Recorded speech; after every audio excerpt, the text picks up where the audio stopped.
Здравейте! Тема в днешното наше ревю е една дрипка. Дрипката се нарича Hadley. Каквото я значи това. Това е Конинг, разбира се, не е оригиналът. Идва в метална, много хубава кутия, вътре е дрипката и китче с койли, които са доста на голям диаметър. Това е 3,5 или 4 мм, две винчета, извинете, и два оринга. Така, самата дрипка е с широк отвор. Дрипката е от пом.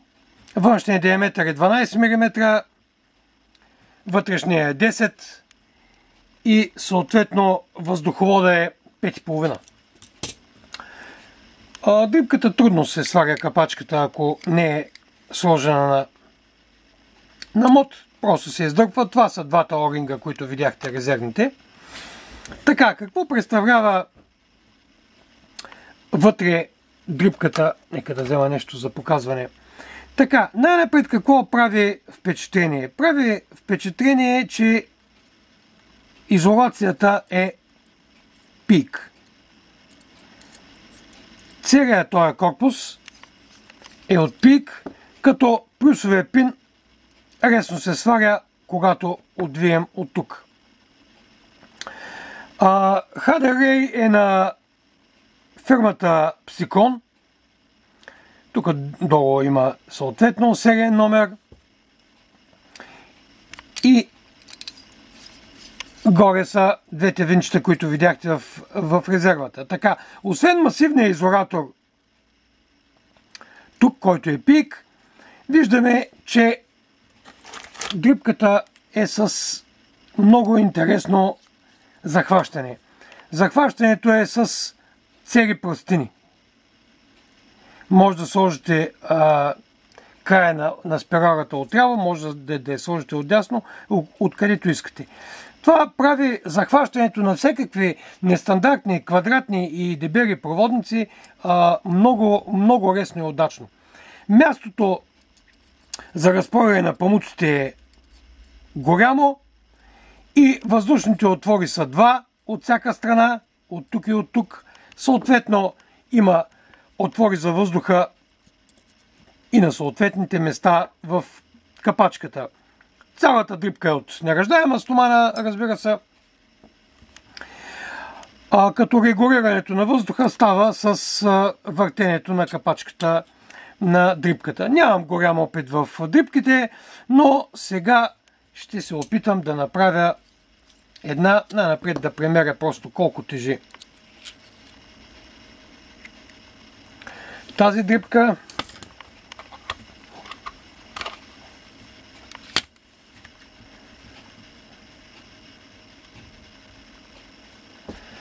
Дрипката е 28,2 грама.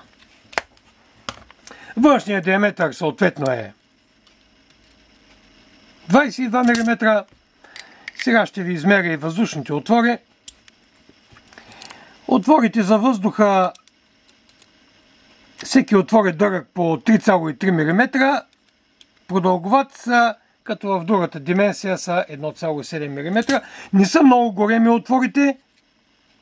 Отворите са средни, което прави дрипката не чак толкова въздушна и подходяща за всякакъв вид потребители. Така, да отидем на направенето на нагревателя. Аз съм приготвил един Fused Krypton Coil. Това е 2 ядра по 0,4 с 0,2 отгоре кантал.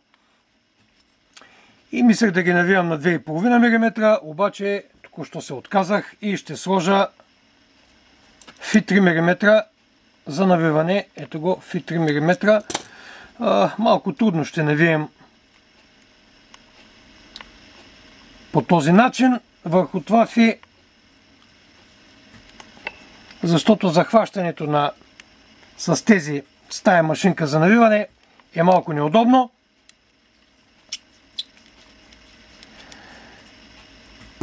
Така, ще се опитам да го направя с нещо друго, върху отвърка евентуално, защото тук усукването е много голямо. Ето, на тази отвърка, която е 3 мм, навихме смело и безговорно един фузет Крептан койл. Навил съм 4 навивки. Ще отрежа от тук, за да видим какво ще получим. Ползвайте се качки, защото резачките за памук тук са или нокторезачката, тук са изключително неудобни и неподходящи. Така, развиваме винчетата. Винч са на 2 мм, имам такива в магазина, така че не изпитвам никакво притеснение. Така, аз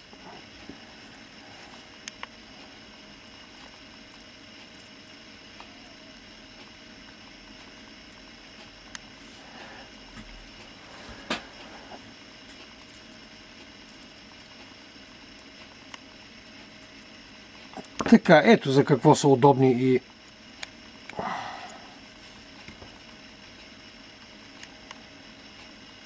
и тези пластинки, с които се затяга, защото може да се вкара под тях всякакъв проводник. Така.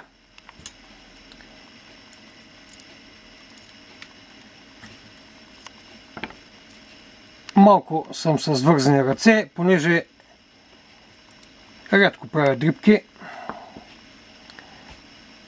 Ще ме извините, надявам се.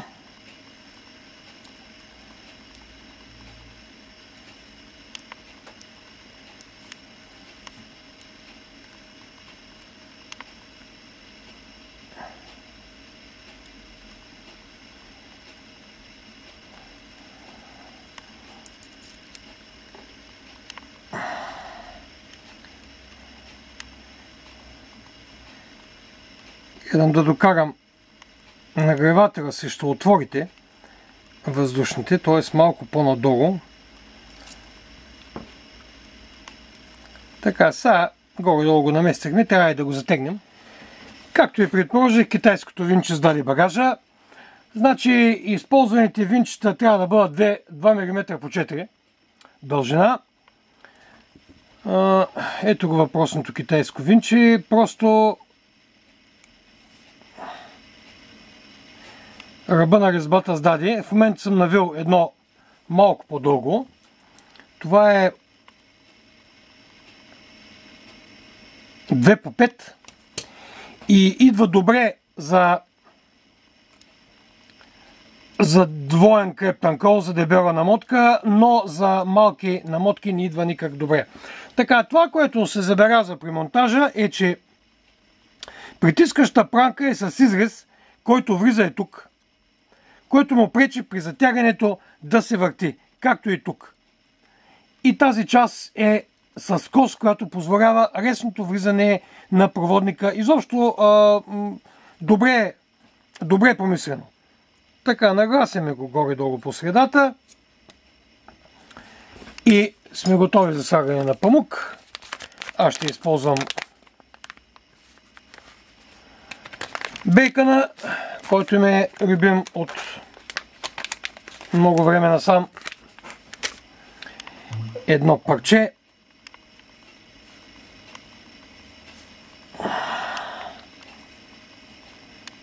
Тук памука е доста по-дебел.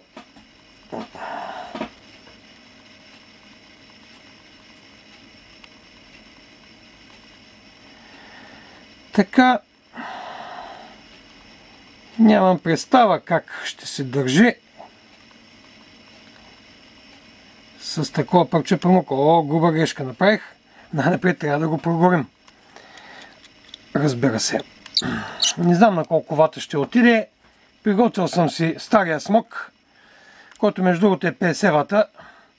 Да видим на 35 вата какво ще се получи. Няма да минем без вярната пинсета.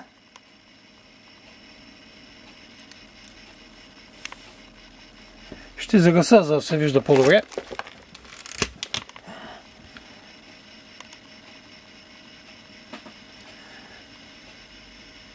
Внимавайте при това положение да не прегреете държачите, особено от тая страна, страната на плюса. Мисля, че имаме една успешна намотка. Така.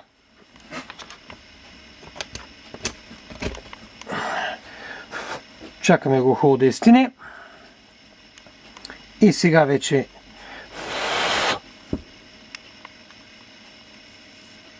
пъхаме памука. Изобщо не знам как да го разположа, но по някакъв начин ще го намърдаме вътре. Ако трябва, пък ще изрежем.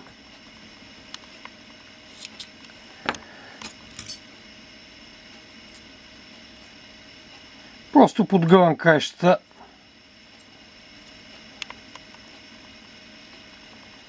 Като гледам да влязат вътре.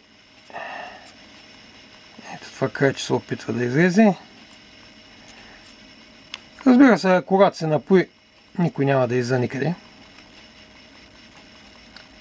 Така. Ето го. Като човек, който, ако не се лъжа, май прави дрипка за първи път.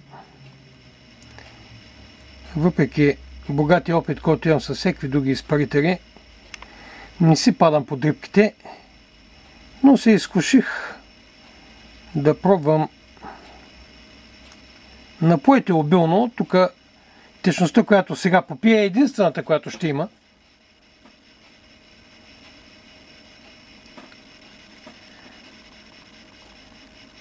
Нямайте притеснение, че падне на дъното, няма на къде да отиде. Така. Хубаво е, като слагате памука, да не го подгъвате много, защото трябва да остане място за въздуха, който влиза. Така че ориентирайте се горе-долу в това положение. Така. Сега да видим. Може да обмажете леко орингите,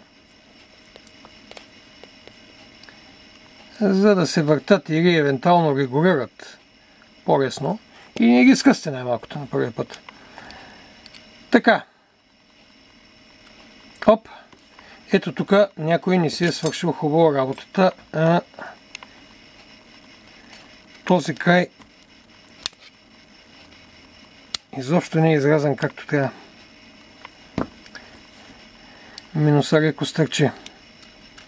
Така. Ето е дрипката на максимален въздух.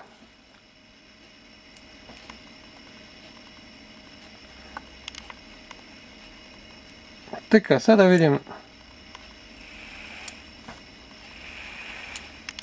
какво сме направили.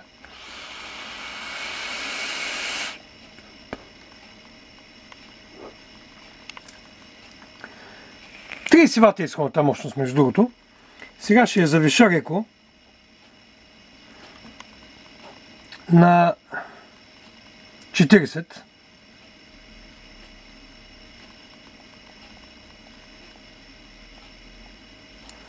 Ето ги и 4 сивата.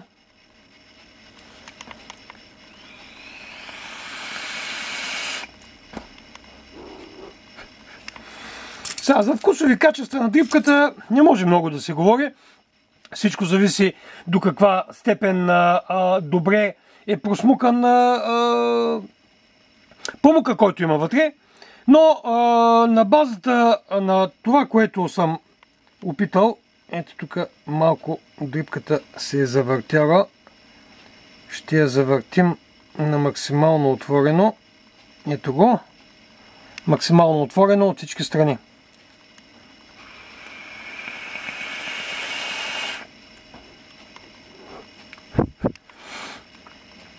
Доброто обмокане определя и една по-ниска температура на изпаряване. В случая мисля, че температурата е под 200 градуса. Или може би между 200 и 220, не мога да преценя, но някъде в този диапазон, защото се усеща един особен вкус от шейда, с който съм е напоил.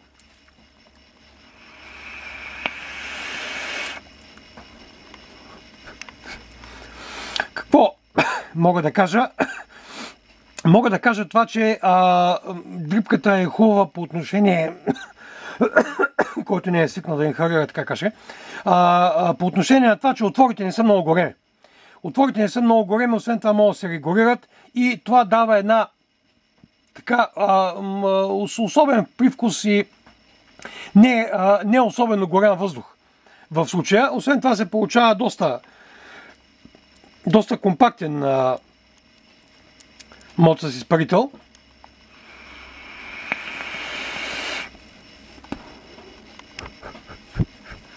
Така, добре смятам се получи с Fused Captain Coil.